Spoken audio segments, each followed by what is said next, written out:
Kewajiban bagi kita adalah ikhtiar, berusaha untuk mencari obat. Enggak boleh kita menyerah. Apalagi menganggap sudah tidak ada obatnya lalu membiarkan orang tua sampai naudzubillah mati dalam keadaan kita tidak berusaha mengobatinya. Durhaka halus.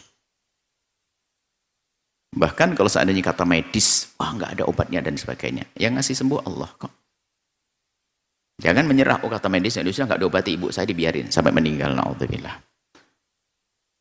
Kemudian, berusaha mengobati tentu harus sesuai dengan dua. Petunjuk ahlinya, yang kedua adalah petunjuk syariat. Ahlinya adalah dunia ilmu medis, ya kedokteran lah. Syariat adalah tentunya dengan cara yang tidak bertentang dengan syariat. Kalau tadi disebutkan tentang alternatif, ada dua alternatif di negeri ini. Memang kita banyak alternatif. Namanya alternatif. Alternatif mungkin maksudnya tadi nyebut paranormal. Paranormal mungkin adalah ilmu yang orang yang melibatkan kepercayaan dengan hal-hal yang gaib. Dunia perdukunan. Jadi wah ini ente ada ininya. Ayo jangan didekati itu. Itu nggak boleh Anda datang ke orang itu. Kalau alternatif sudah mulai melibatkan dunia-dunia gaib seperti itu, nggak usah datang. Dan nggak boleh datang. Perdukunan. Tapi kalau alternatif maksudnya adalah hari ini kan ada herbal dan sebagainya, ya. Herbal dan sebagainya. Ya, karena itu biasa berdasarkan sesuai dengan pengobatan, minum jamu dan sebagainya, pijet atau sebagainya. Ini adalah bukan yang paranormal tadi. Atau istilah paranormal, mohon maaf kami kurang terlalu memastikan istilah paranormal gimana. Maksudnya kalau ilmu dunia perdukunan lah, itu kita hindari. Tapi kalau herbal, misal menggunakan obat-obat, sekarang ada kembali kepada natural, kembali ke ini kan ada sekarang itu semuanya. Herbal-herbal. Nah kalau pergi ke herbal adalah sah. Cuman kita harus waspada. Dunia kesehatan nggak bisa serta-merta orang bisa tahu. Makanya kami tetap menghimbau untuk Anda pergi ke medis dulu. Diagnosanya yang jelas. Itu belajar ilmu kedokteran bertahun-tahun. Pengobatan itu diuji coba untuk mengetahui penyakit ini dan sebagainya. Maka Anda harus berpikir, ini loh, wasalu ada dzikri. Dokter, ilmu kedokteran itu ilmu yang dipelajari dengan detail tentang penyakit-penyakit dan seterusnya. Masa akan kalah dengan saya hanya belajar kursus seminggu, langsung saya ngetahui penyakit ini dan sebagainya. Semua pakai kira-kira, saya mengira-kira penyakit ini. Tapi kira-kiranya medis itu pakai ukur, alat ukur. Alat ukur. Maka jangan anti medis, itu yang nyuruh Rasulullah lah ya. Fasalu ala dzikri kuntum la ta'lamun. Dokter ahlinya kedokteran.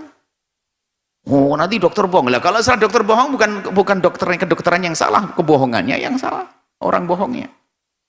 Jadi Anda boleh herbal. Herbal itu mohon maaf dikit-dikit herbal. Loh, kami tidak mengingkari urusan herbal, obat alami dan sebagainya. Mungkin pengalaman ibu-ibu zaman dulu kalau sakit perut cukup kunir sama madu, kan begitu. Selesai, batuk cukup jeruk sama apa gitu, selesai. Jeruk bakar selesai. Iya betul. Tapi kadang-kadang untuk membuktikan penyakitnya dari mana sumbernya nggak bisa. Baru nanti oh sumbernya dari lambungmu, dari paru-parumu ini. Paru-paru kalau jadi batuk ya bunyi karena lambung sama nggak ada beda. Kalau paru-paru batuknya paru-paru nggak ada. Yang mengetahui adalah medis. Jadi kami ingin menggabungkan ini membawa kepada kecerdasan yang jangan mentang-mentang Ustadz sok nih cukup aja dengan ini baca ayat kursi dan sebagainya. Ini dunia Nabi yang mengajarkan. Ketinggalan kita nanti semuanya ini perlu Anda diperiksa. Jadi jangan Anda antipati dengan medis. Baru nanti setelah diketahui medis tentang sakitmu adalah di lambung. Maka setelah itu bapak moyang kita, mbah kita sudah ngajari untuk menjaga perut kayak apa. Ini baru kita dibantu dengan herbal untuk kesehatan perut. Itu biasanya pengalaman ibu-ibu di kampung dari zaman dulu. Itu boleh saja, tapi setelah tahu penyakitnya. Untuk mengetahui penyakitnya adalah melibatkan dunia medis.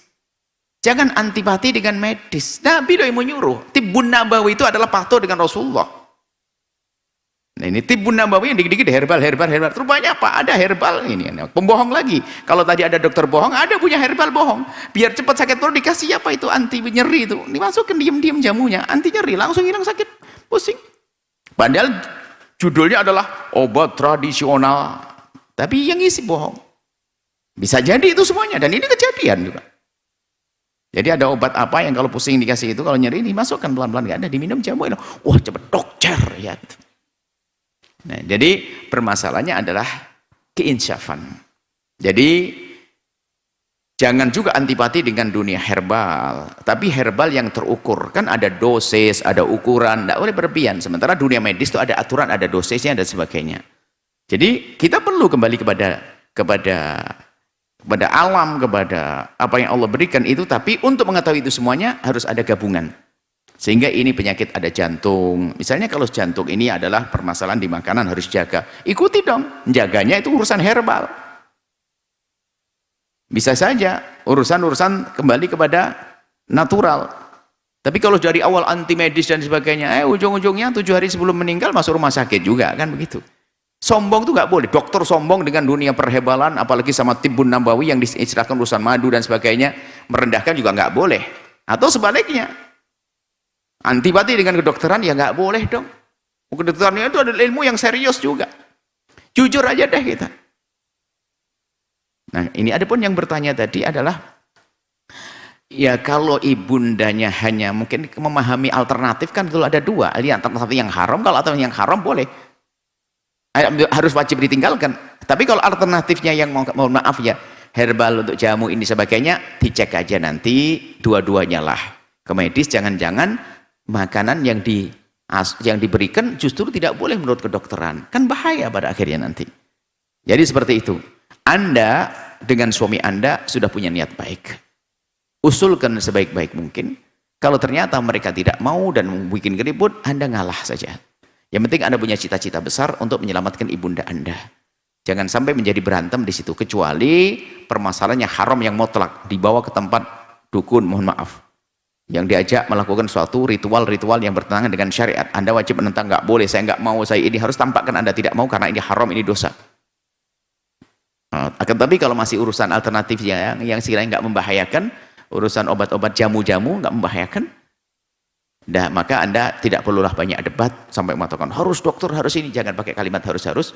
Musyawarah itu perlu mengedepankan kebersamaan selagi tidak membahayakan urusan lahir dan batinnya, urusan dunia dan akhiratnya. Wallahu a'lam bishawab. Setelah Anda menyaksikan video ini, jangan lupa berselawat kepada baginda Nabi Muhammad sallallahu alaihi wa alihi wa sahbihi wasallam.